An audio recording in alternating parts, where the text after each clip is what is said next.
Welcome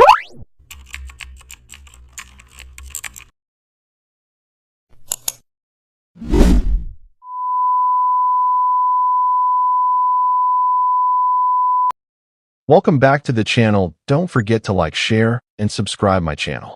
Today we are explore how to create elegant headline spacing using tracking in Photoshop. Now I open Photoshop and create a wide canvas for a banner design. First I type a headline using a modern serif font. Then I highlight the text and access the character panel to adjust tracking.